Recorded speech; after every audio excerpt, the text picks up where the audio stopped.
Hello ladies and gentlemen, this is Yoruus speaking and welcome to summary video for multiplayer game number 66. This time I am playing a free-for-all 6-player game with some people that I have met playing the 19 tournament on cfanatics.ru. From those people that I actually in this game, I've met Fintroll and Turn the Slayer. I do not know much about Alfirin, Astval and Ron Ven.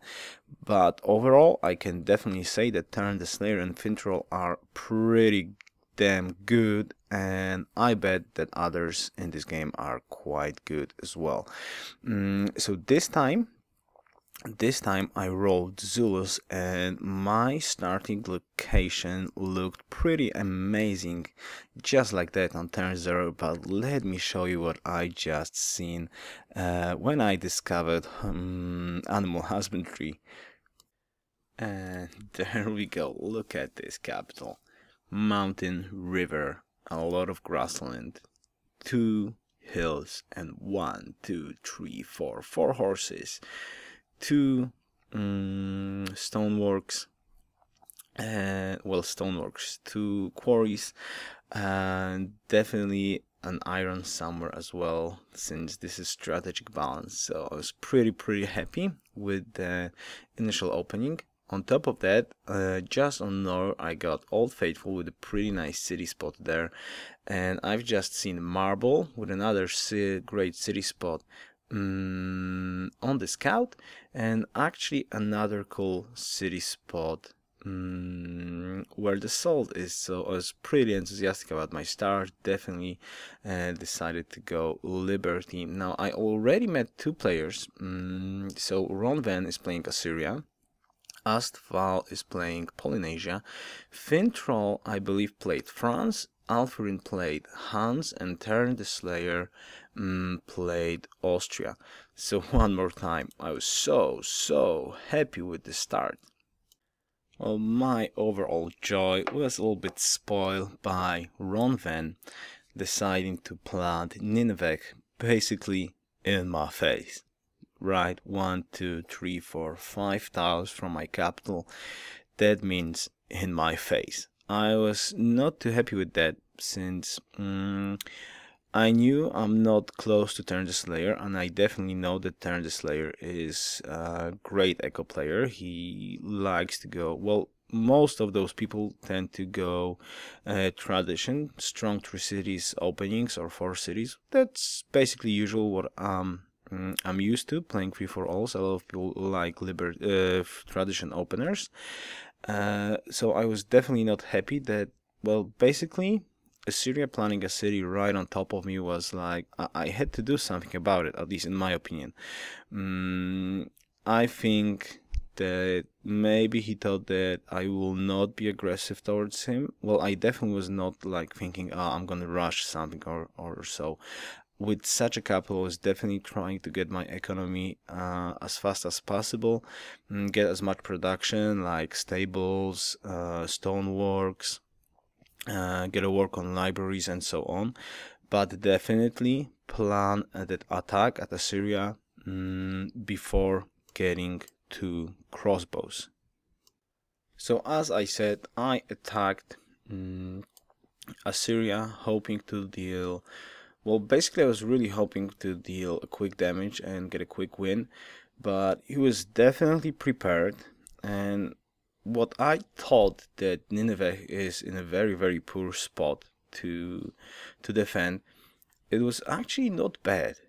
It was actually not bad. He dealt a lot of damage to me before, well, I kind of adjusted to this strategy, because I was definitely hoping, yeah, I can just get in there, kill the city and get over with. But with only those composites, actually having them behind the river and crossing the river by roads, he had quite nice mobility, and I actually lost more troops than I intended, and definitely the war was not going to end quickly.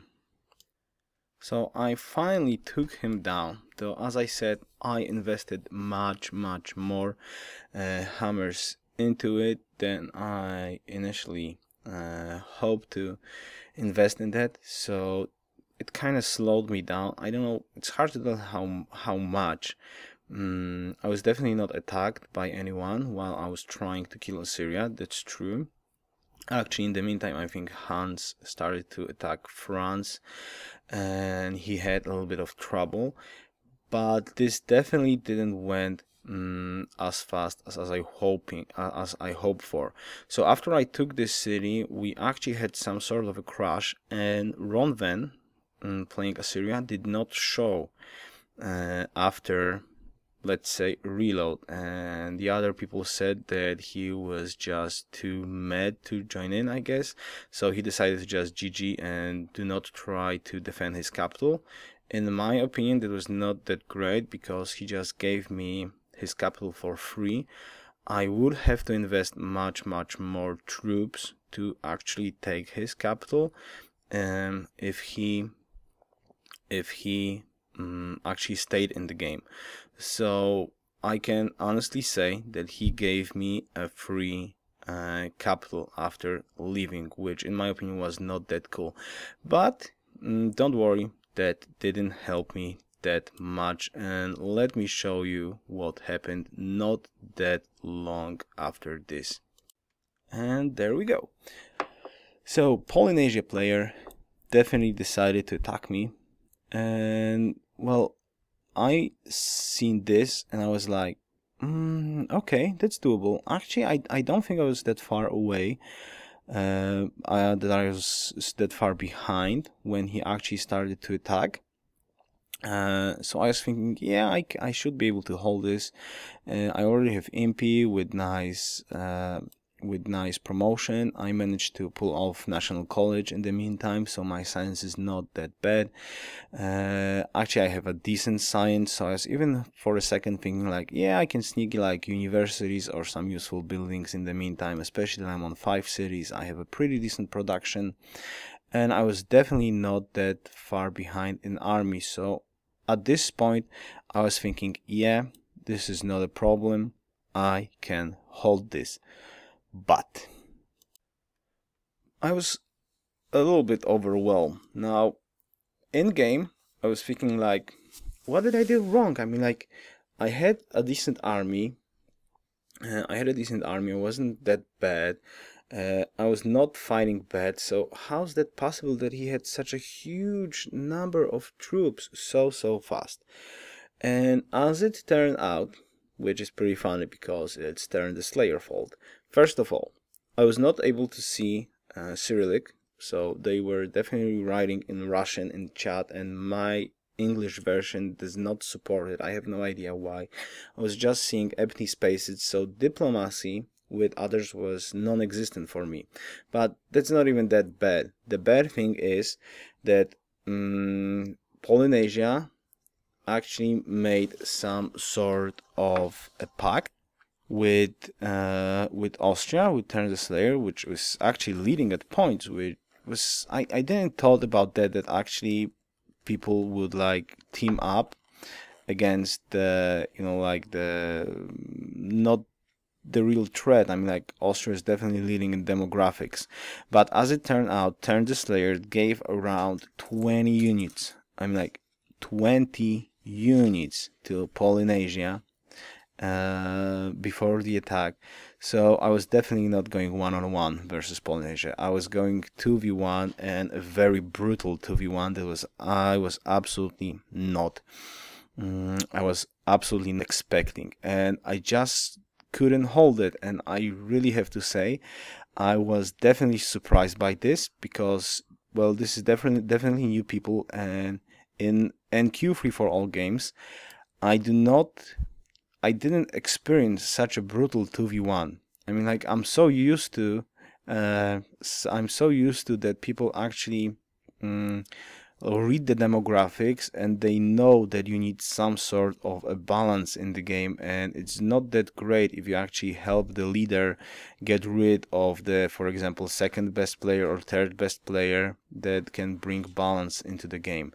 And this is exactly what happened. I was definitely not expecting this. I can say that this was a little bit refreshing, and hopefully this will keep me on my toes for the next games that I will play in No Quitters or with those people. So I kind of feel that this was a very, very good lesson for me, and I will be more careful next time. I don't know if I could do much going against a 2v1 like that, because what could I do? I'm like, they had twice or three times my army after they joined forces, and I started to lose units. So I don't know if I could actually do anything to stop this, but I will definitely be a little bit more careful about such things. For example, I could possibly just lose Nobamba and do not. I was like thinking, yeah, I got better production in Polynesia, so if I will trade units, I will be able to defend. But I was not, in my mind, I didn't know that actually Austria is supporting him. If I kind of had that thought in my mind, maybe I could just leave Nobamba, retreat my forces, and try to defend my capital. Maybe that could work just a little bit better, because I wouldn't lose those units, and the line between my capital and Ungundlovo is a much better defensible position than actually defending Nobamba. So I definitely learned a lot. Now let me show you how the leader, in my opinion, and I think the winner of this game, I'm not 100% sure, but I think he won this game. So let me show how Terran the Slayer land looked like. And there we go. So as you can see, this is actually taken from his stream, Terran the Slayer. You can actually, I think that game is still available on cybergame.tv. Just I tried to find the link to this game, and to Terran the Slayer profile, he streams from time to time games, so if you want to see a different approach to games, you can definitely check him out. I think he's on Fanatics forum as well. You can find his profile there and follow the link. So this is his land.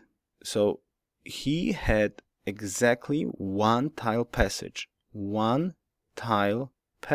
to his capital. That's not takeable by land.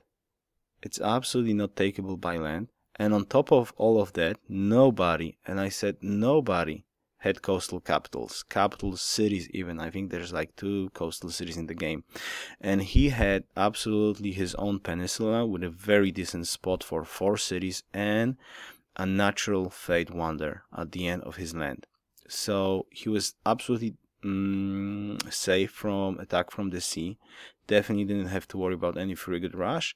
He was definitely safe up from the land invasion, so he played diplomacy perfectly in this game, theoretically. I have no blame to Terran the Slayer. I think from his perspective this was a great choice. He just gave around 20 units to Polynesia to kill me. So basically it was smart. Now I do not think that Polynesia made a smart decision, because he definitely see demographics, he definitely saw the passage to Austria. I definitely bet that he knew he's the leader. He was unreachable by land. I even knew that from the scouting information that I had. So I don't know what was his plan, but definitely after my demise, Polynesia could take all the continent, but still he would not be able to destroy Terran the Slayer. And actually I watched the stream a little bit. He was definitely going for just maximizing production at this point. So he was going just straight to cavalries, artilleries. He was first in production, first at technology. So he was definitely in a very great shape to kill Polynesia next time. So I don't know, I didn't watch the stream, definitely I didn't ask him, but I think from what I saw from the stream, and I see his land and I see the rest of the information, I'm definitely suggesting that Terran the Slayer won this game. Okay, so that's end the summary. Thank you for the game, everyone. I invite you to watch the actual game. Yeah, and that's it. So thank you very much for watching, and see you next time. Best wishes, Yoruus out.